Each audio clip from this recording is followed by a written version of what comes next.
तो बच्चों क्या डेरिवेशन है जरा ध्यान से देखना। ये हमारे पास एक सरफेस है और ये एक ट्रांसपेरेंट मीडियम है ग्लास टाइप का, और ये सरफेस फ्लैट नहीं है, स्फेरिकल है। इस स्फेरिकल रिफ्रैक्टिंग सरफेस के लिए हमको एक रिलेशन डिराइव करना है, जो रिलेशन हमारा n1 n2 u v और r के बीच में होगा। अब ये n1 n2 u v और r क्या है?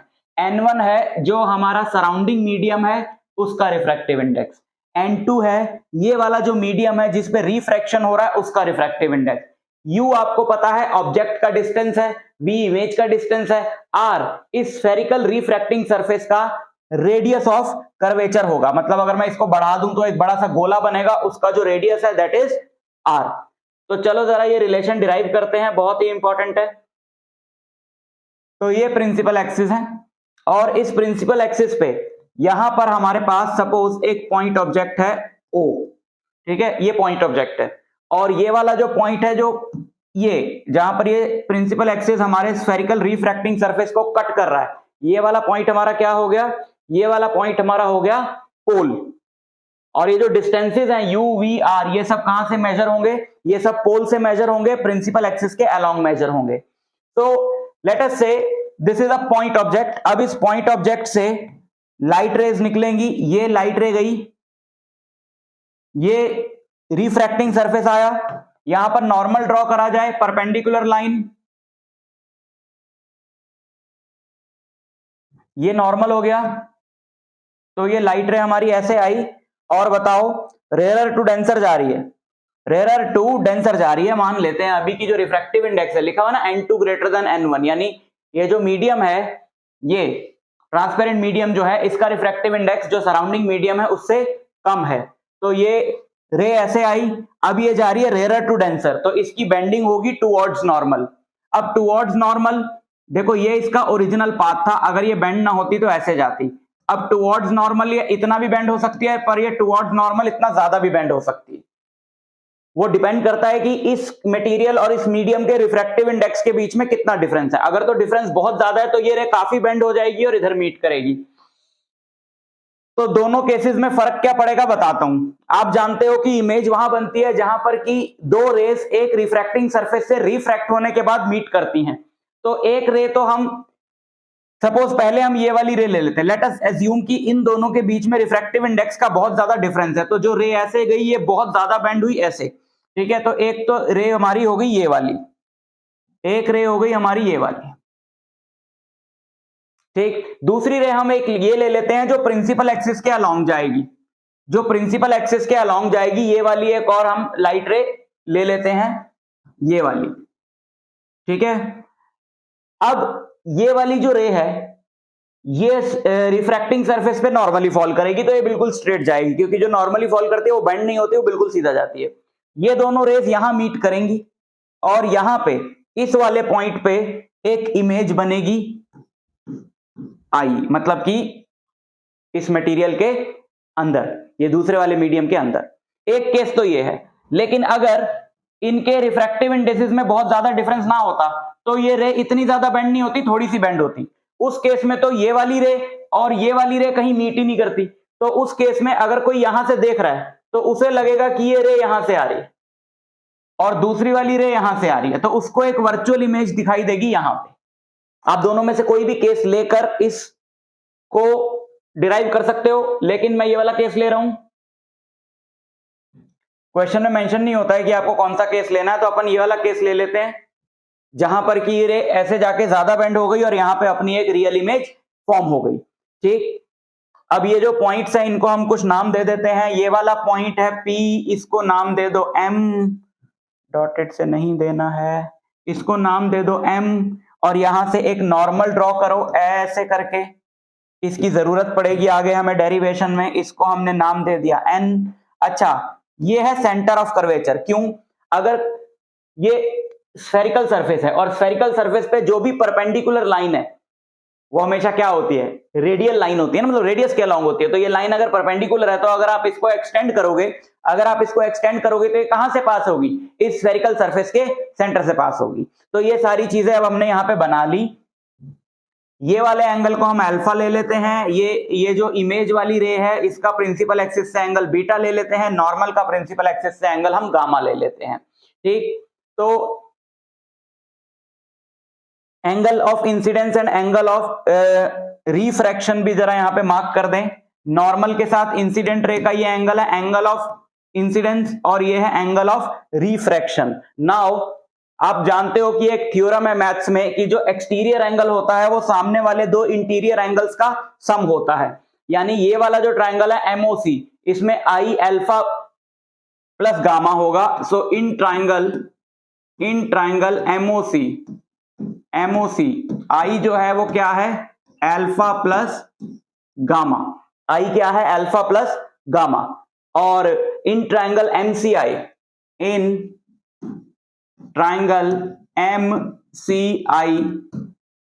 ट्राइंगल एमसीआई गामा जो है वो आर प्लस बीटा है, गामा जो है वो आर प्लस बीटा है, जिससे अपने को ये मिलेगा कि जो आर है वो गामा माइनस बीटा है। तो आई की वैल्यू है अल्फा प्लस गामा और आर की वैल्यू है गामा माइनस बीटा। तो आप जानते हो कि refractive index of 1 into sine i by Snell's law is equal to refractive index of medium 2 into sine are.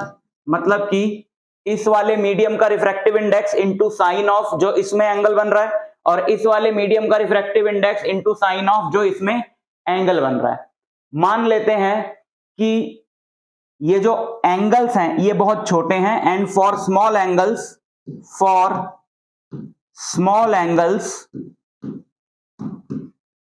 Sign theta और tan theta they are approximately equal to theta. अगर आपको नहीं पता तो सुन लो, जैसे छोटा एंगल कोई लो, जैसे 1 डिग्री हमने लिया तो साइन 1 डिग्री की जो वैल्यू आएगी और 1 डिग्री एंगल की जो रेडियन में वैल्यू आएगी वो दोनों सेम होंगी। तो छोटे एंगल्स के लिए हम बोल सकते हैं कि साइन थीटा और थीटा बराबर है, टेन थीटा और थीटा बराबर है। तो क्योंकि ये एंगल्स हम छोटे मान रहे हैं यहाँ पे, तो हम लिख सकते हैं सिर्फ आई, और यहां पे हम लिख सकते हैं सिर्फ आर। आर को हम ऐसे बनाते हैं ताकि गामा और आर में कंफ्यूजन ना हो। अब आई की वैल्यू पुट करो alpha plus gamma, n1 into alpha plus gamma equal to n2 into gamma minus beta. n1 को अंदर मल्टीप्लाई कर दो और अल्फा, अब हमने क्या लिखा है, साइन थीटा की वैल्यू भी थीटा है और टेन थीटा की वैल्यू भी थीटा है। तो हमने क्या किया, हमने साइन तो हटा दिया, साइन थीटा हटा दिया, लेकिन टेन थीटा लगा दो। साइन थीटा हमने हटा दिया, साइन थीटा की जगह थीटा लिख दिया, लेकिन क्योंकि स्मॉल एंगल्स के लिए टेन थीटा और थीटा भी बराबर है, तो ये वाला स्टेप आपको याद रखना है कि यहां पे हमने n1 इंटू इसको लिख सकते हैं टेन अल्फा प्लस गामा को लिख दो tan gamma equal to n2 into tan gamma minus tan beta. अब ये वाले जो ट्राइंगल्स हैं इनमें आप इन सब की वैल्यू निकालो कि टेन अल्फा क्या होगा, टेन बीटा क्या होगा। ठीक, यहां पे इसको मैं नेक्स्ट पेज पे ले चलता हूं, एक minute.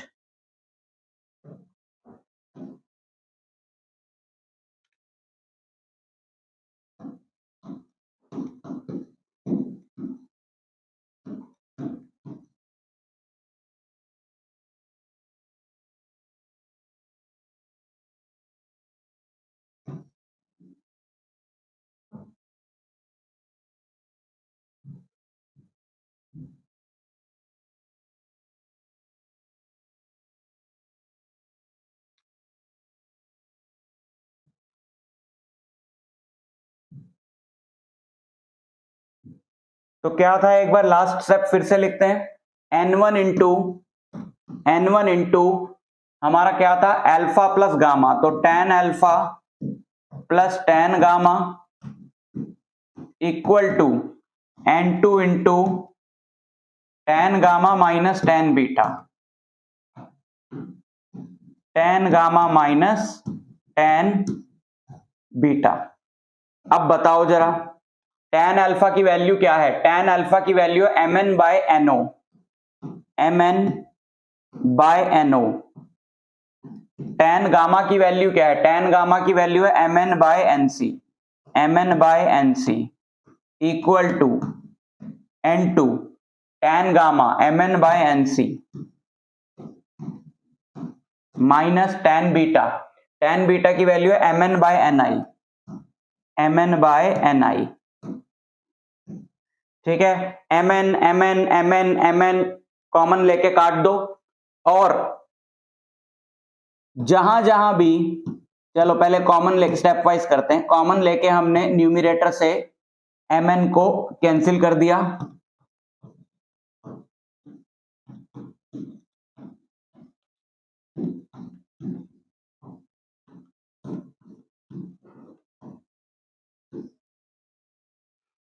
and since p and n are very close to each other,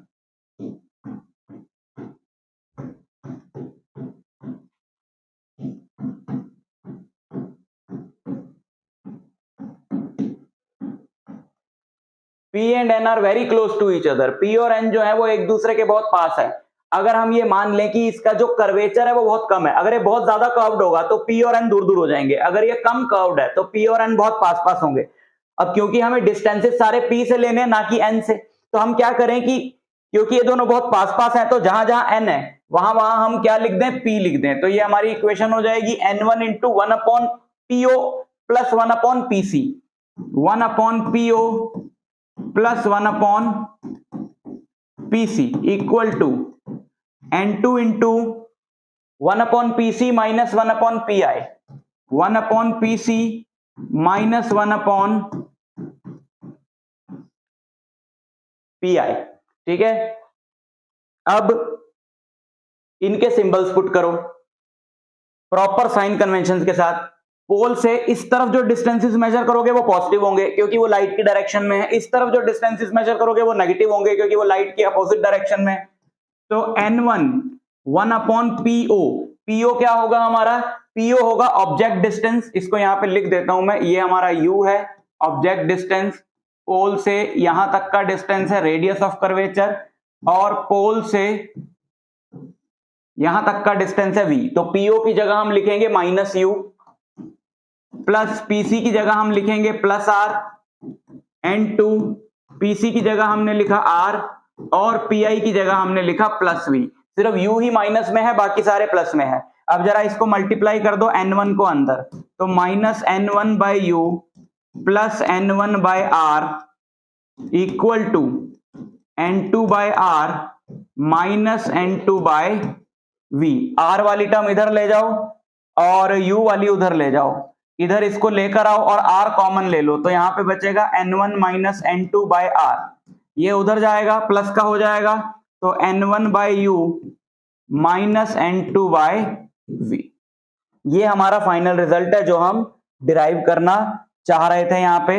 तो आप याद रखो कि जब भी लाइट रेयरर से डेंसर मीडियम में जाएगी, चाहे रियल इमेज बने, चाहे वर्चुअल इमेज बने, चाहे कॉन्वेक्स सरफेस हो, चाहे कॉन्केव सरफेस हो, जब भी लाइट रे ट्रेवल करेगी रेयरर टू डेंसर, आपको यही रिलेशन मिलेगा। इस रिलेशन को याद रखना बड़ा आसान है।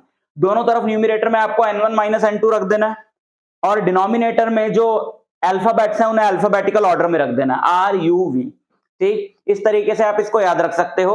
और अगर आपका फॉर्मूला हो, ये तो था रेयरर टू डेंसर, अगर आपको लगाना हो ये फॉर्मूला डेंसर टू रेयरर पे, जब लाइट आपकी जा रही हो डेंसर टू रेयरर, दो ही केसेस हैं स्फेरिकल रिफ्रैक्टिंग सरफेस में, जब लाइट आपकी जा रही हो डेंसर टू रेयरर, तो आपको फॉर्मूला लगाना होगा